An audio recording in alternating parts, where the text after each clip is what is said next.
For the final major dollar pairs, we've got USD Swiss, USD Yen, and USD CAD. If we have a look at USD Swiss on the daily time frame, you can see our break of structure of our swing high and our swing low. We've had a demand chain push price in towards the upside, liquidating this high here before then switching bearish, creating a nice supply zone which we can look for shorts. If we go down onto the 4-hour time frame, we can see that this demand chain break was over here with our swing high and our swing low.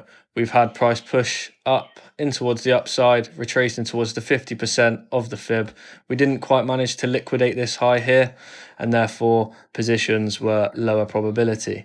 However, we have broken this demand zone and we have created a nice area of supply, which we spoke about yesterday, looking for shorts. However, on the 1-hour time frame, we didn't have any clear points of liquidity get swept. This was our break of structure. This was our swing high. That was our swing low.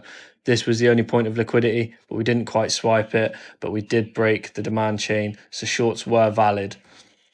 I just thought that USD CAD was a better expression. If we go on to USD Yen, all I need to show you is the 1-hour time frame. This is not a market that I particularly like to trade, so we're just going to swiftly move on from that. If we go on to USD CAD, we can see our daily break of structure, swing high and our swing low. We've liquidated this point of liquidity within the impulse, and we've since seen a strong sell-off in towards the downside. If we go on to the 4-hour time frame, although we are bullish, we've currently got a strong area or strong supply chain, pushing price in towards the downside. As we spoke about all week, we are looking for these points on the daily chart to get swept, and this is our main draw on liquidity. If we go down onto the 1-hour time frame, this is where I took my position yesterday. We've had a break of structure, swing high and a swing low. This was the point of liquidity within the impulse that we seen get taken before seeing bearish confirmation, which came on the 15-minute time frame with a break of the demand chain. As you can see, we had demand pushing price in towards the upside.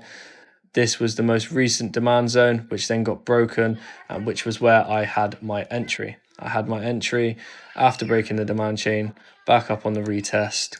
My stop loss was above the swing high. I wanted to give a little bit more breathing room in case we decided to manipulate a little bit more, but we did manage to take a nice 1 to 2 from that position.